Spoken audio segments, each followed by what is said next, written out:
Eu sou Paulo Roberto I e vou te contar a história do Cabo Alvarenga em Campos do Jordão.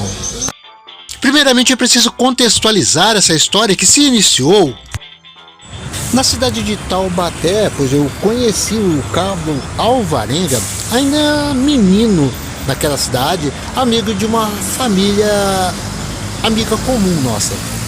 E talvez quando eu o conheci, ele nem ao menos almejava ser um policial militar. Taubaté foi o embrião do meu jornalismo iniciado quando fui assessor de um vereador na Câmara Municipal daquela cidade, no ano 2000. E no ano de 2005, quando eu me mudei para Campos do Jordão, ali estava já Alvarenga como policial militar e fazendo rotinas com uma viatura. E sempre que tinha a oportunidade de passar por mim, tentava me impressionar com essa viatura. Então, de brincadeira, gritava o meu nome em tom sarcástico, porém tinha um viés um pouco maldoso. Em 2008, apareceu uma oportunidade de trabalho no Palácio do Governador, Palácio Boa Vista, em Campos do Jordão. Na jardinagem do palácio, eu vi uma grande possibilidade de, através de uma função simples, adentrar as portas do palácio, aquela grande oportunidade. Tendo sido admitido para trabalhar na jardinagem do Palácio do Governador, ali chegando vi que a segurança daquele palácio era feita por policiais militares e alguns residentes no entorno do mesmo, que também funciona como um museu. Portanto, é um excelente ponto turístico em Campos do Jordão. Porém, mal sabia eu que ali na entrada pública para turistas havia uma fraude em ação, em andamento, que era liderada pela diretora administrativa juntamente com policiais militares. Pois para um ponto turístico onde não deveria se cobrar nenhum valor, Dona Aparecida Eridan estipulou seu próprio valor de entrada para os turistas que visitavam o Museu Palácio Boa Vista, os quais inocentemente pagavam aquele ingresso ao palácio. E os valores arrecadados iam para o bolso ou a bolsa daquela administradora, sob os cuidados e segurança dos policiais militares que ali trabalhavam. Também residiam. Entre esses policiais, olha quem ali estava: o Cabo Alvarenga, que naquele tempo ainda era soldado. Ele, que era conhecedor da minha sobrenatural história, ousou estar zombando da minha condição de estar trabalhando ali como jardineiro, juntamente com os membros daquela família amiga nossa. Mas foi naquele exato momento em que a justiça divina começou a agir naquele palácio e sobre todos aqueles que estavam envolvidos na fraude. O policial Alvarenga sofreu um acidente de moto que o inutilizou para sempre, deixando o seu braço mirrado. E Dona Aparecida Eridan foi descoberta a fraude e o roubo que ela fazia contra os turistas, e ela foi tirada do Palácio Boa Vista a toque de caixa, juntamente com todos os militares que residiam no entorno do Palácio do Governador de São Paulo. Vou transcrever agora a interpretação que eu dei ao fato de ele hoje estar inutilizado, o Cabo Alvarenga, e estando eu ali dentro do batalhão de Campos do Jordão, e juntamente com o subtenente Marcelo Félix Pereira, dizendo então ao Alvarenga o significado do estado dele como um policial militar inútil. Você zombou da minha autoridade quando eu trabalhava lá no palácio. Tava de verde, com aquela roupa verde e tal, né? A irmã Sônia é minha testemunha disso, tá? Conhece ela também, né? Você falou isso pra ela, tá? Por conta disso, Alvarenga, hoje, o problema que você mexeu com a minha autoridade. Rodrigo, o que aconteceu comigo, depende, isso daí pra mim. Não, mas então saiba que é por conta disso. Não, tudo bem. É uma penalização do eterno, porque você não conhece a minha posição diante da realidade do eterno, e você permita-me chamar de você, né? Claro. Você brincou com essa autoridade e, aliás, eu vou até somar uma outra coisa aqui. Eu tive numa conversa dessa há poucos dias com o Tenente Carlos Magno, falando com ele a respeito de um erro também que o governador do estado cometeu. E em seguida ele teve uma penalização também, ele perdeu Thomas, que é o filho mais novo dele, entendeu? Por quê? Vocês lidam com justiça, e justiça é uma coisa, sabe, não pode se brincar com isso. E no meu caso, eu tenho uma autoridade. Você sabe nas escrituras o que aconteceu com Eliseu, e quando zombaram dele, umas ursas saíram do meio do mato, sabe, trucidaram os moleques, correto? Contigo, Alvarenga, infelizmente, sabe, por fazer isso, sabe, você, por inocência talvez, achou que poderia, juntamente com os filhos do irmão Daniel e o irmão Daniel, que eles, infelizmente, são pessoas zombadoras, são escarnecedores, e você sabe que hoje, ó, o Elias está igual você sabe disso, né? Você já viu o Elias nos últimos dias? Ele está idêntico, infelizmente. Ó, eu tenho. Não, ele está com aquela doença chamada ELA, que é uma doença degenerativa, sabe? Infelizmente, tá? Já faz um tempo que eu tenho contato com ele. Tá? Então, você sabe que o Davi tá sem rim. O irmão Daniel perdeu o rim também, porque foi fazer exatamente. E o Paulo também, que era compatível, deu o rim. E no final, os três ficaram sem rim e o Davi não foi curado. Correto? Então, olha. Eu queria no momento em que de repente eu ofendi o senhor, eu fiz alguma maldade. Sim, não. Eu falei, caramba, eu não sei. Sim. Eu não sabia o que tinha acontecido. Correto. E hoje, sinceramente, se eu errei, como você falou, foi de repente até na minha ignorância. Foi na inocência, sim. Esse momento que eu zombei. Sim. Não foi da minha intenção. Sim. Certo? E eu sinceramente nem me lembro disso.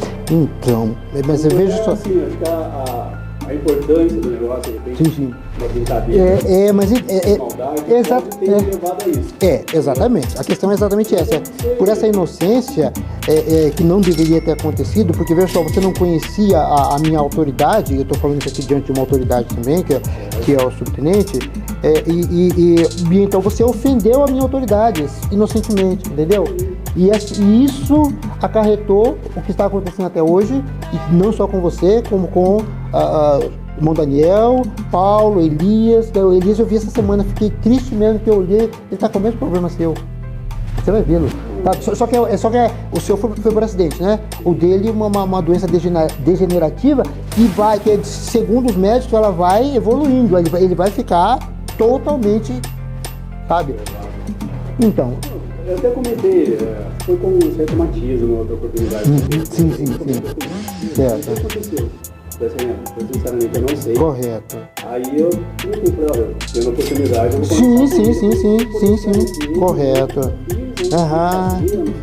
Então, olha, o que eu vejo então que você deve fazer agora é colocar essa situação diante do Eterno, entendeu? Porque não é uma questão minha, entendeu? Não é uma questão pessoal. Ou seja, o que a Escritura diz que aquele que mexe com o ungido do Eterno mexe com a menina do olho dele. Então é isso, entendeu? Então, eu sei que o irmão Daniel, também os meninos dele, nunca reverenciaram a minha, sabe? E você vê que todos eles estão problemáticos. A única pessoa da família que está melhorzinha é a Vânia, porque a Vânia entendeu a minha posição, certo? E ela reverenciou e ela... Mas as outras pessoas, a irmã Genésia está completamente problemática, né? A outra menina, que esqueci o nome dela lá também, a Débora também, sabe? Infelizmente, não tenho nada contra essa pessoa, de jeito nenhum, eu sei, não tem, certo? Mas o que eu tenho a informar, mas só que isso acaba sendo um testemunho de que se as pessoas não reverenciarem a autoridade que me foi dada, infelizmente, sabe, é isso, Alvarenga, sabe? Eu fico... Eu lembro dele trabalhando no palácio. Exato. Mas eu, sinceramente, senhor, não é da minha índole fazer qualquer tipo de coisa assim. Sabe, sim. Talvez levado por eles, mas eles têm essa mania, entendeu? Se for pegar aqui também do pessoal que trabalha aqui, um dos mais religiosos é o Alvarenga, né? Mas não é uma questão de religião, é uma questão de... não está nesse campo. Não, eu sei, mas aí cai naquela situação, mas o perdão então não teria... Não, mas a questão eu não sei, aí é com o Eterno, não sei, entendeu? Exato, aí, sabe, eu sei que aconteceu isso, infelizmente, sinto mesmo, agora em dó de todo o coração. Se eu até pedi que eles estivessem até mesmo para... Desculpas, se realmente aconteceu. Não, comigo, não. Não foi minha intenção. Eu sei, Alvarenga. Até então eu ficava intrigado, porque para mim, eu conheço ele. Sim. Você era menino ainda, lá em Taubaté. Exato. Se tiver oportunidade, eu vou pedir. Sim. Não, comigo não é nada, porque até que houvesse, para mim, é até normal que as pessoas, às vezes, tem pessoas que às vezes realmente... eu vou tentar te dar um exemplo. Você conhece o filho da irmã Sônia,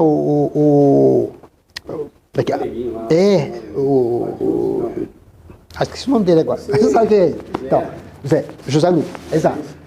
Ele também mexeu uma vez comigo, ele tirou uma pedra do meu carro. Ele querendo atirar em mim, mas não conseguiu, daí ele tirou no carro. Ai. Aí um dia a mãe dele ouviu falando com o pessoal: olha, o dia que você quiser mexer com alguém, não mexe com ninguém que serve o Eterno. Ele ficou pendurado no saco. Os policiais pegaram ele e penduraram ele na cela. Sabe? Ele dá esse testemunho, entendeu? Então, horrenda coisa é cair nas mãos de Deus vivo. Eu falei a respeito e vou até repetir aqui, do governador, e para ver como são aquelas coisas que eu estava falando para o senhor aqui, o Eterno me leva a determinadas situações. Eu estava numa determinada casa aqui, estava fazendo uma visita e tal, e tudo bem e tal, quando de repente tocou o telefone lá, o dono da casa, uma mansão aqui, a gente estava junto aos caseiros, aí o cara, tá, motor.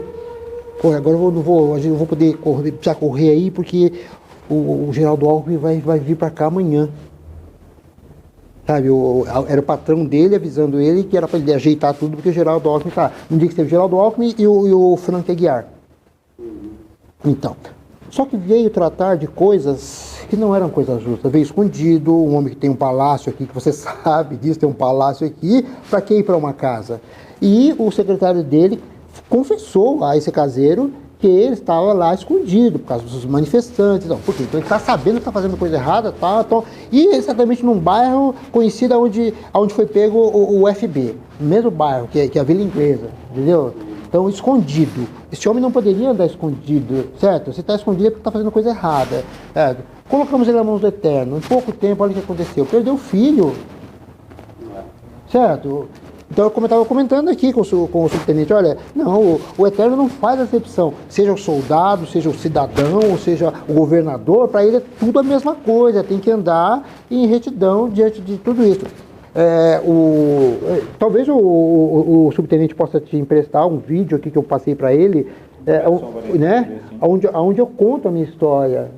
Sabe? O próprio Messias me apareceu vivo e glorificado, e a partir disso eu tive uma incumbência, certo? Então, eu não sou o Paulo Roberto simplesmente, sabe? Eu ajo com uma autoridade vinda do alto para executar coisas que as pessoas nem imaginam. Desses 33 anos para 34 agora, 34 aliás, que eu vivo essas coisas, e aconteceram milhares de coisas que a gente ficaria aqui falando delas, sabe? E são coisas muito importantes. Você sabe também que naquela mesma época lá do palácio, como é que saiu a dona Aparecida Eridã de lá? Problema do filho. Da Cidade Dan. O movimento lá.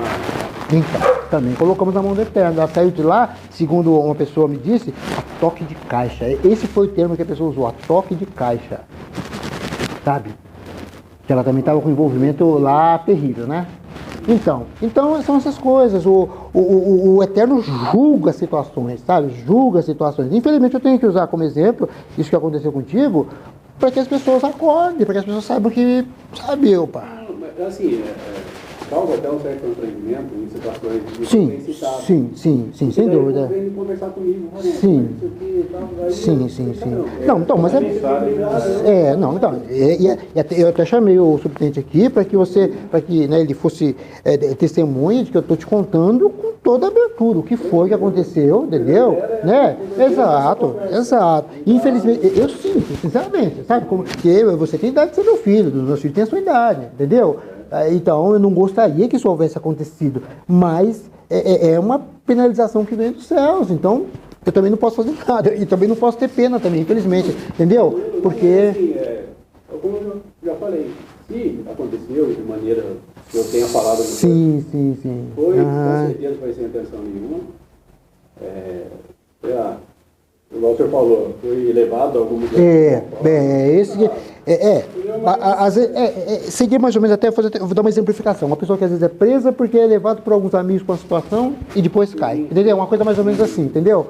Então, às vezes a pessoa ela não tem aquele tipo de índole, tal, porém, ali junto com os outros, ele acompanha os outros naquela situação e acabam, né, caindo numa sei lá, esclareceu o que aconteceu. Sim.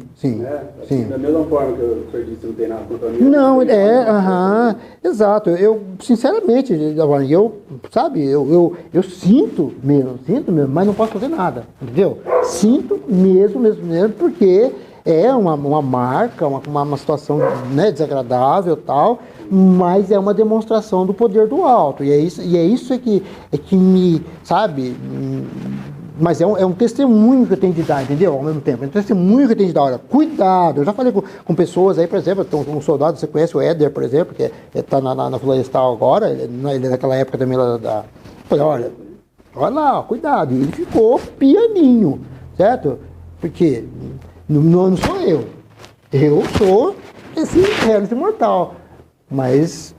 Tá, me acompanha esse poder sobrenatural, tá? E essa responsabilidade de estar representando realmente as coisas divinas, né? Mas é bom você conhecer o que o subtenente vai passar para você, porque infelizmente aliás, você vai entender perfeitamente. Eu vou dar exemplificar aqui. Você é igual uma pessoa que cai no erro inocentemente. Aí depois, a hora que cai a casa, ele sabe, mas por que eu fiz isso? Você não precisava estar lá naquela hora, tal. A mesma coisa, tal. Eu acredito que aconteceu assim. Mas é isso, Valéria, tá? Como cidadão, como policial, como militar, você tem todo o meu respeito, não fez nada que me agredisse, sabe? A mim não, também, sabe? Mas todas as coisas que acontecem conosco, nós colocamos na mão do Eterno. E a Escritura diz, horrenda coisa cair nas mãos do Deus vivo. É horrível, sabe? Então, não tem o que possa ser feito. Agora, não sei. Aí no seu íntimo, a Escritura diz assim, se hoje ouvides a sua voz, não endureçais o vosso coração. De repente, ele vai falar alguma coisa com você, tá? Ouça, seja obediente, tá? Porque a coisa que eu mais aprendi, no meu livro, eu tenho um livro escrito, eu tenho Maravilhas de Mostrar, que é justamente a frase que o Messias me disse, né? Então, eu coloco lá que eu aprendi, desde cedo, a obedecer muito ao meu pai. E quando eu, então, comecei a ter contato com o Eterno, eu entendi que eu já tinha aprendido bastante em ser obediente ao meu pai. Porque o que ele mais deseja é que a gente seja obediente a ele. E o que a Escritura diz é, se hoje ouvides a sua voz, não endureçais o vosso coração. Seja dócil e... O que eu tenho que fazer? De repente ele pode te libertar dessa situação. Não sei, não tô falando nada, tá? Eu falo com toda sinceridade, é o desejo do meu coração, tá? Mas não posso, sabe? Nem orientação para orar por isso eu tenho. Né? Há um caso de Saul fez aquilo que não devia diante do Eterno e foi penalizado, né? O Eterno mandou matar todos os amalequitas porque eram... E ele quis preservar as ovelhas e tal. E o Eterno não gostou disso, né? Porque tem que ser obediente, 100%. Tá bom? Não, mas que bom. Esclarecido o problema. Sim. Sem saber o que eu fiz ou o que eu deixei de fazer. Talvez. Sim, não, essa foi bom. Mas o que aconteceu de vocês lá? Participou de alguma ocorrência? Sim, não tem. Aliás, nunca teve ocorrência nenhuma, né? Que bom. Mas é isso, Varenga, tá bom? Olha, não tem nada mesmo, nada, tá bom? É isso. Cadê minha mochila aqui?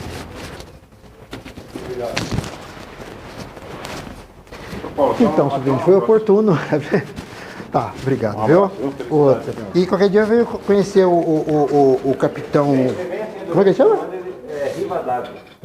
É sempre nomes assim, complicado. Tá bom. Muito obrigado pela atenção. E assim, o policial militar Cabo Alvarenga foi orientado a não mais brincar com o poder do alto.